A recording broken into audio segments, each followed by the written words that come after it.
श्रीमान् वेङ्कटनाथार्यः कवितार्किककेसरी वेदान्ताचार्यवर्यो मे सन्निधत्तां सदा हृदि गुरुभ्यः तद्गुरुभ्यस्य नमो वाकमदीमहे वृणीमहे च तत्राद्यौ दम्पती जगदाम्पतीम् இன்று சுபதினம் ஆனி சுவாதி ஸ்ரீ பெரியாழ்வார்னுடைய திருநக்ஷத்திரம். அப்பேற்பட்ட இந்த திருநக்ஷத்திரத்தை வைபவத்திலே பெரியாழ்வார்னுடைய வைபவத்தை இன்றைக்கு பார்க்கலாம். ஸ்ரீ பிரம்மதந்திர சுதந்திர பரகால சுவாமி திவ்ய சூரி ஸ்தோத்திரத்திலே பெரியாழ்வாரை மங்களாசாசனம் செய்யும் பொழுது ஜேஷ்டே ஸ்வாதி பவம் விஷ்ணு ரதாம்சம் தன்வீனஃ புரே பிரபத்யே ஸ்வசுரம் விஷ்ணோஹோ விஷ்ணு சித்தம் புரஸ்ஸிகம் அப்படின்னு ஜேஷ்டே ஸ்வாதி பவம், ஜேஷ்ட மாசமான ஆணி சுவாதி நட்சத்திரத்திலே விஷ்ணு ரதாம்சம் அப்படின்னு சாட்சாத் வேதத்துக்கு ரூபமான கருட பகவான், விஷ்ணுவனுடைய ரதம்னா விஷ்ணுவனுடைய வாகனமான கருட பகவானுடைய அம்சம் சாட்சாத் பெரியாழ்வார் தன்வீனஃ புரே அப்பேற்பட்ட ஸ்ரீவில்லிபுத்தூர் என்ற திவ்ய தேசத்திலே அவதரித்து அங்கே பெருமாளுக்கு கைங்கரியம் பண்ணவர். பிரபத்யே ஸ்வசுரம் விஷ்ணோஹோ விஷ்ணு சித்தம் புரஸ்ஸிகம் அப்படின்னு பூர்வசிகை அப்படின்ற அந்த வம்சத்திலே அவளுடைய இதுவாக பிறந்து அங்கே விஷ்ணு சித்தன் அப்படின்ற திருநாமம். எப்பயுமே பகவான் விஷ்ணுவை தன்னுடைய சித்தத்திலே வைத்தவர். பகவானும் எப்பொழுதும் பெரியாழ்வார் அப்பேற்பட்ட பக்தரை தன்னுடைய ஹிருதயத்தில் வச்சதுனால இந்த பெரியாழ்வாருக்கு அதுக்காகவும் விஷ்ணு சித்தன் அப்படின்ற திருநாமம். ஸ்வசுரம் விஷ்ணோஹோ சாட்சாத் பரதத்துவம் ஸ்ரீயப்பதியான பகவானே சுசுரமரவந்தியம் ரங்கநாதஸ்ய சாட்சாத் அப்படின்னு பெருமாளுடைய பரத்துவத்தை சொல்லப்பட்ட அப்பேற்பட்ட ஆழ்வாரை வணங்குகிறேன் பிரபத்தியே அப்படின்னு இங்கே எடுத்து ஆச்சரியமாக சொல்றேன். சுவாமி வேதாந்த தேசிகன் பிரபந்த சாரத்திலே பேரணிந்த வில்லிபுத்தூராணிதன்னில் பெரும் ஜோதிதனில் தோன்றும் பெருமானே முன்சீரணிந்த பாண்டியன் தன் நெஞ்சுதன்னில் துயக்கரமால் பரத்துவத்தை திறமாச் செப்பி வாரணமேல் மதுரை வலம் வரவே வானில் மால்கருட வாகனனாய் தோன்ற வாழ்த்தும் ஏரணி பல்லாண்டு முதல் பாட்டு 472 எனக்குதவு நீயே அப்படின்னு பேரணிந்த வில்லிபுத்தூர் ஆணிதன்னில் பேர் கொண்ட ஆச்சரியமான பேர் கொண்ட அப்பேற்பட்ட ஸ்ரீவில்லிபுத்தூர் என்ற திவ்ய தேசம். அந்த ஸ்ரீவில்லிபுத்தூருக்கு அப்பேற்பட்ட பேர் எப்படி வந்தது அப்படின்னா சாட்சாத் வடபத்ரசாயி பகவான் விஷ்ணு வடபத்ரசாயியாக அங்கே இருந்து நமக்கெல்லாம் அனுகிரகம் பண்றேன். அதனால பேரணிந்த வில்லிபுத்தூர். எப்படி பெரியாழ்வாரே பகவான மங்களாசாசனம் பண்ணும் பொழுது பனிக்கடலில் பள்ளிஹோலை பழகவிட்டு ஓடிவந்தென் மனக்கடலில் வாழவல்ல மாய மனாள நம்பி தனிக்கடலே தனிச்சுடரே தனி உலகே என்றென்று உனக்கிடமாயிருக்க என்னை உனக்குருத்தாக்கினையே அப்படின்னு மங்களாசாசனம் பண்று. அந்த பெருமாள் பனிக்கடலில் பள்ளிஹோலை பழகவிட்டு எப்பயுமே நம்ம ஒரு கிரகத்தில் இருந்தால் இங்கே இருந்தால் தான் எனக்கு தூக்கம் வரும், வெளியிலலாம் நான் வரமாட்டேன்னு சொல்லுவா. இன்னும் புது இடத்துக்கெல்லாம் நான் வரமாட்டேன், அங்கே சௌகரியம் இல்லை அப்படின்னுவான். ஆனால் பகவான் அப்பேற்பட்ட திருப்பார்கடலையே விட்டு வந்தேறான். அங்கே விட்டு அங்கே ஆதிசேஷனோடு இங்கே வந்துட்டே வடபத்திர சாயியாக ஓடி வந்து என் மனக்கடலில் வாழவல்ல என் வாழ மணால நம்பி அப்படின்னு என் ஹிருதயத்தில் வந்தியே. உனக்கு எப்பேற்பட்ட இடமெல்லாம் இருக்கு, தனிக்கடலே தனிச்சுடரே தனி உலகே என்றென்று அப்படின்னு சுவாமி பெரிய பரகால சுவாமி வியாக்கியானம் பண்ணும் பொழுது தனிக்கடலே அப்படின்னா அத்விதீயமான திருப்பார்கடல். திருப்பார்கடல் போல வேற ஒரு இடத்த சொல்ல முடியுமா?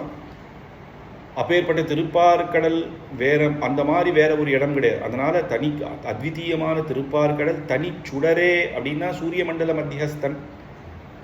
வேற ஒரு சூரியன் உண்டா அதுல எப்படி இருக்க முடியும்? தனி உலகே அப்படின்னு அத்விதீயமான ஸ்ரீ வைகுண்டம் தனி உலகம். அவனுக்காகவே அவன் மட்டுமே, அவன் யாரை அனுமதித்தானோ அப்பேற்பட்ட முக்தர்களும் நித்தியசூரிகள் மட்டுமே அங்கே இருந்து ஆனந்த லோகத்தில் பிரம்மானுபவம் பண்ண அந்த பகவானுக்கு கைங்கரியம் பண்ணக்கூடிய அந்த இடத்தையும் விட்டு இங்கே நமக்காக பூமியிலே அவதாரம் பண்ணி அது நம் ஹிருதயத்தில் வந்து கூடியிருக்கானே அப்பேற்பட்ட பெருமாள், அப்பேற்பட்ட வடபத்திரசாயி இருக்கும் ஊர்னால பேரணிந்த வில்லிபுத்தூராணிதன்னில் பெரும் ஜோதிதனில் தோன்றும் பெருமானே. பெருமானே சாட்சாத் பெரியாழ்வார ஆனி மாதம் பெருஞ்சோதி அப்படின்னா சுவாதி நட்சத்திரத்தில் சொல்லக்கூடியதான இது சுவாதி நட்சத்திரம். அப்பேற்பட்ட நட்சத்திரத்திலே அவதரித்த சாட்சாத் பெரியாழ்வார் முன்சீரணிந்த பாண்டியந்தன் நெஞ்சுதனில் துயக்கரமால் பரத்துவத்தை திறமாச்செப்பி அப்படின்னு பாண்டியராஜன் வல்லபதேவன் அப்படின்ற ஒரு ராஜா, அவருக்கு ஒரு முறை ராத்திரியெல்லாம் ஒரு இடத்துக்கு போவாராம்.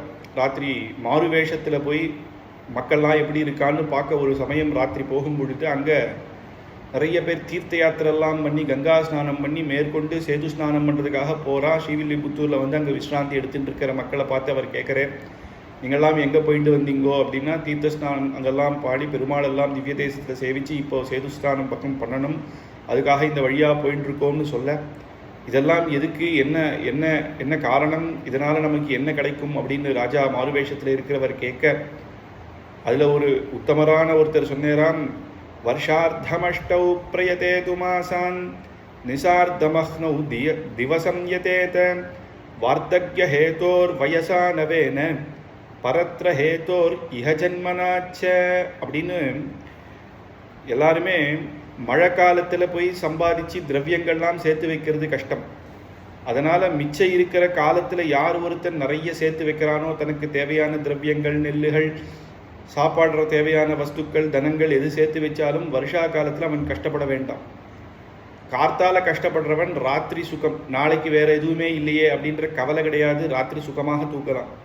வார்த்தக்ய ஹேதோர் எவ்வனமாக இருக்கச்ச நிறைய துட்டு சேர்த்து வச்சவருக்கு வயசான காலத்தில் கஷ்டம் இல்லை. ரிட்டையர்மெண்ட்டுக்கு அப்புறம் எப்படி சம்பாதிக்கிறது அப்படின்னா, ஏற்கனவே சின்ன வயசுலேருந்து சேர்த்து வச்ச தனங்கள்லாம் நிறைய சேர்த்து வச்சுன்னா அவனுக்கு கஷ்டப்பட தேவையில்லை. அந்த மாதிரி இதெல்லாம் இந்த ஜென்மாவுக்கு உபயோகமாகும். ஜென்ம ஜென்மாவாக புனரப்பி ஜனனம் புனரப்பி மரணம்னு இருக்கிற இந்த ஜீவாத்மாவுக்கு இந்த ஜென்மத்தில், அதுவும் மனுஷ ஜென்மம் துர்லபம், அது கிடைச்ச உடனே இதில் எவ்வளவு ஆத்தியாத்மிகமாக இருக்கிறானோ, தீர்த்த ஸ்நானங்கள்லாம் பண்ணி பெருமாளுடைய அனுகிரகம், ஆச்சாரிய அனுகிரகம் பெற்று சரணாகதி யார் பெறுறானோ அவன் மோட்சத்தை பெறுவான். அவன் இன்னொரு ஜென்மத்தை பற்றி கஷ்டப்பட அவசியமில்லை. அதனால் இந்த ஜென்மாவிலேயே தன்னுடைய புண்ணியம் பகவத் கைங்கரியத்தை சேர்த்து வைக்கணும் அப்படின்னு சொல்கிறேன். அதை பார்த்தவொன்னே ராஜாவுக்கு ரொம்ப சந்தோஷம். முதல் 3 விஷயத்தில் அவருக்கு கவலை இல்லை. ராஜா மகா பணக்காரன், அவனுக்கு வருஷா காலத்தினாலேயோ நாளைக்கு என்ன ஆகும்னாலேயோ வார்த்தக்கியத்தை பற்றியோ கவலை இல்லை. ஆனால் அடுத்த ஜென்மான்னு ஒன்று வரக்கூடாது அப்படின்றதுக்காக இந்த ஜென்மாவிலேயே எப்படி பரீட்சைக்கு 7 நாளில் மரணம்னா அதுக்குள்ளேயே எப்படி பாகவதத்தை கேட்டு பெருமாளுடைய திருவடி அடைஞ்சேரோ அந்த மாதிரி இப்போ இருக்கிற காலத்திலேயே நல்லது பண்ணணும், தத்வஹித புருஷார்த்தங்கள்லாம் புரிஞ்சுக்கணும்.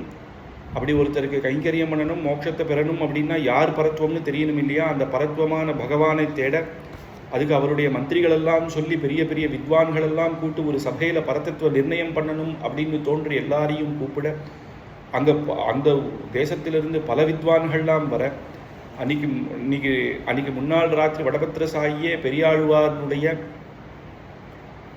அவருடைய சொப்னத்தில் வந்து நீர் போய் பரதத்துவ நிர்ணயம் பண்ணும் அப்படின்னு சொல்ல, அது மட்டும் இல்லை, ஸ்ரீவில்லிபுத்தூர் இருக்கிற அத்தனை பாகவதோத்தமர்கள் இடத்திலையும் பெருமாள் அன்னைக்கு சொப்னத்தில் வந்து பெரியாழ்வார சகல மரியாதைகளோட அந்த ராஜசபைக்கு கூட்டுண்டு போகணும் என்று சொல்ல, எல்லாருமே மறுநாள் கார்த்தால எழுந்து நிற்கிறாளாம். பெரியாழ்வார சகல மரியாதைகளோட அந்த பெரியாழ்வார் அந்த இடத்துல ராஜசபைக்கு கூட்டுண்டு போக பாண்டிய தேசத்தில் அங்கே ஒரு வித்வான்களும் பார்க்குறான்.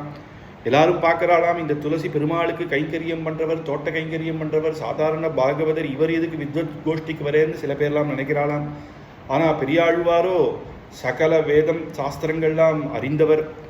அப்பேற்பட்ட பெரியாழ்வார் பெருமாளே சொப்னத்தில் வந்து அனுகிரகிச்சதுனால இன்னும் ஆச்சரியமாக அந்த சபையில் மகா தேஜஸோட வந்து அந்த இடத்துல பாண்டியன் ராஜா என்ன பண்ணாராம், பெரிய ஸ்தம்பம், அது மேலே சகல அவளுக்கு தனங்கள்லாம் வச்சு மூட்டை கட்டி அங்கேருந்து மேலே வச்சிருக்கானாம். யார் பரதத்துவ நிர்ணயம் பண்ணுறாளோ அந்த சமயத்தில் அது மேலேருந்து கீழே விழுறதோ அவா சொன்ன வாக்குதான் சத்தியம் என்று ஒரு போட்டி வைக்க, அங்கே இருக்கிற எல்லாருமே தன் அவாவா ஒரு தேவதை, இந்திரன் சந்திரன் இவர்தான் பரதத்துவம்னு ஒவ்வொருத்தர் ஏதேதோ பிரமாணங்கள்லாம் வச்சு சொல்ல, சாட்சாத் பெரியாழ்வார் எழுந்து கைகளை குவிழ்த்து பெருமாளை தியானம் பண்ணி சகலமும் தெரிஞ்சு ஆழ்வார் சொல்கிறேர், ஸ்ரீயப்பதியான பகவான் ஸ்ரீமன் நாராயணனே பரதத்துவம் அப்படின்னு சொல்ல, அந்த மேலிருந்து அந்த செல்வம் அத்தனையும் கீழே வந்து விழுந்துதான்.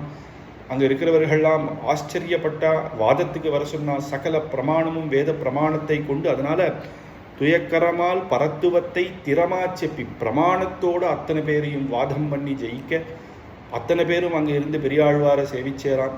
எல்லாரும் சேவிச்சு, ராஜா பாண்டிய ராஜாவும் சேவிச்சு அவர் ஆச்சாரியராக ஏத்துண்டு அவரை யானை மேல வாரணமேல் மதுரை வலம் வரவே யானை மேல சகல மரியாதைகளுடையும் வேத கோஷங்களுடையும் சத்திரச்சாமரத்தோடையும் அத்தனை சகல மரியாதையும் யானை மேல பெரியாழ்வாரை ஏழை பண்ணிட்டு அவன் அந்த மதுரை வலம் வர, அந்த சமயமாக ஜனங்கள்லாம் ஆகாசமாக மேலே பார்க்குறாளாம். பெரியாழ்வார் என்னன் அப்படின்னு மேலே ஏந்து பார்க்க, வாரணமேல் மதுரை வலம் வரவே வானில் மால் கருட வாகனனாய் தோன்றும் அப்படின்னு அங்கே பெருமாள் அவர் இப்பேற்பட்ட பெரியாழ்வார் அவர் பரத்வ நிர்ணயம் பண்ண அந்த சகல பிரமாணங்கள்லாம் பண்ண பெருமாள் அங்கேருந்து பார்த்து தானே வந்து அவருக்கு அனுகிரகம் பண்ணணும்னு அங்கே இருக்க முடியாமல் வைகுண்டத்திலேருந்து கருடாழ்வார் மேலே நேராக அங்கே வந்து தோன்றினேராம். அதை பார்த்ததுமே பெரியாழ்வார் எல்லாரும் சகல ஜனங்கள் நம்ம எல்லாம் பெருமாளை சேவிக்கும் பொழுது, பெருமாள் சேவித்த உடனே நம்ம நல்லா இருக்கணும், நம்ம பணக்காரனாகணும், நமக்கு இது வேணும் அது வேணும், ஜனங்கள் நல்லா இருக்கணும் அப்படின்னு எல்லாம் பிரார்த்தனை பண்ணுவோம்.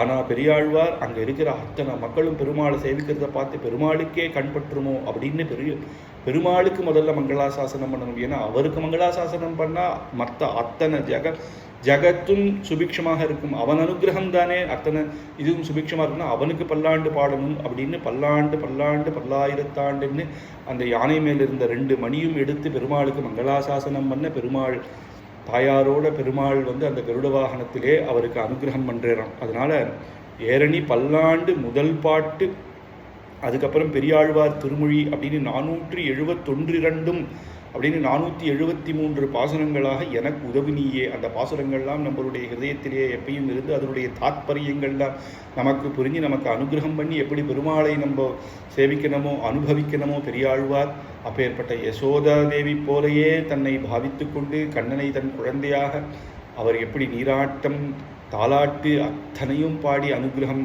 பெருமாள் மேலே மங்களாசாசனம் பண்ணு அதெல்லாம் நம்ம ஹிருதயத்திலேயே இருக்கணும். எனக்கு உதவி நீயே அப்படின்னு சுவாமி தேசிகன் மங்களாசாசனம் பண்ணு. அப்பேற்பட்ட வில்லிபுத்தூர் அப்படின்னு பேரணிந்த வில்லிபுத்தூர் அப்படின்னா சாட்சாத் வடபத்ரசாயியே அங்கே பெருமாள் நமக்கு அனுகிரகம் பண்ணுறதுனால பேர் புகழ் வில்லிபுத்தூர். அது மட்டும் கிடையாது, சாட்சாத் பெரியாழ்வாரே அவதரித்ததுனாலையும் பெரியாழ்வார் அங்கேயே நந்தவனம் போட்டு பெருமாளுக்கு புஷ்ப கைங்கரியம் பண்ணியிருந்தேன். அவர் சகல பெருமாள் ஒவ்வொரு நாளும் ஒவ்வொரு விதமாக புஷ்பங்கள்லாம் தொடுத்து பெருமாளுக்கு கைங்கரியம் பண்ணேன். அது மட்டும் இல்லை, பெரியாழ்வார் பெற்றெடுத்த பெண்பிள்ளை வாழிய அப்படின்னு சாட்சாத் ஆண்டாள் அவதரித்த ஊர்னாலேயும் ஸ்ரீவில்லிபுத்தூர் பெருமை கொண்டது. இந்த ஸ்ரீவில்லிபுத்தூர் தான் தட்சிண திசையாக பார்த்து தான் ரங்கநாதன் இருக்கேர் அப்படின்னு சுவாமி தேசிகன் ஏன் தட்சிண திசையாக பார்த்துருக்கேர்னா, ஒரு காரணம் விபீஷனுக்காக அப்படின்னு சொன்னாலும் ஸ்ரீவில்லிபுத்தூர் திவ்ய தேசம் வழியாக இருந்து ஆண்டாள் பார்க்கறதுக்காகவே அப்படின்ற பெரியாழ்வாரையும் ஆண்டாளையும் அனுகிரகிக்க அப்படின்னு. அப்பேற்பட்ட ஆச்சரியமான அந்த பெரியாழ்வார் அவருக்கு பற்றபிரான் என்று ஒரு திருநாமம், விஷ்ணு சித்தன் அப்படின்னு சாட்சாத் ஏற்கனவே பார்த்தோம். பகவான் விஷ்ணுவை தன்னுடைய சித்தத்திலே இருந்ததுனாலையும் எப்பையும் அவரை தியானம் பண்ணுறதுனாலையும் பரதத்துவம் நிர்ணயம் பண்ணதுனாலையும் சாட்சாத் பகவானே அவருடைய சித்தத்தில் எப்பையும் பெரியாழ்வார் அனுகிரகிச்சதுனாலையும் விஷ்ணு சித்தன் அப்படின்னு பெரியாழ்வார் இருந்து நமக்கு ஆச்சரியமான பாசுரங்கள் எல்லாம் மாணிக்கங்கட்டி அப்படின்ற இந்த ஒவ்வொரு கிருஷ்ணானுபவத்தையும் நமக்கு தந்தே. அப்பேற்பட்ட திருவேங்கடமுடிய அனைத்து திவ்ய தேச பெருமாள்களையும் மங்களாசாசனம் பண்ணி, அது இல்லாமல் இப்போ திவ்ய தேசம் எப்படி முக்கியம் அப்படின்றத காட்டி புஷ்ப கைங்கரியம் பகவத் கைங்கரியம் எவ்வளவு உச்சிதம், ஏன்னா பரத்துவ நிர்ணயம் அப்படின்றது. அதுக்கப்புறம் மோட்சத்துக்கு அப்புறம் எப்பயும் வைகுண்டத்தில் போய் பகவானை அனுபவிப்போம் அப்படின்றது மட்டும் இல்லாமல் இந்த பூலோகத்தில் நமக்காக அவதரித்த அப்பேற்பட்ட என்னை உனக்குறித்தாக்கினையே, என்னை உனக்காக உன் கைங்கரியத்துக்காக எனக்கு உபயோகம் பண்ணிண்டியே அப்படின்னு பெருமாள் மங்களாசாசனம் பண்ண இல்லையா. அந்த கைங்கரியம் எவ்வளவு வசதி. ஒரு ஸ்ரீ வைஷ்ணவர் எப்படியெல்லாம் சரணாகதி பண்ணணும், சரணாகதி பண்ண உடனே எப்படி இருக்கணும், சரணாகதி இதுத்தையும் அனைத்தையும் எடுத்து காமிச்சவர் சாட்சாத் பெரியாழ்வார்.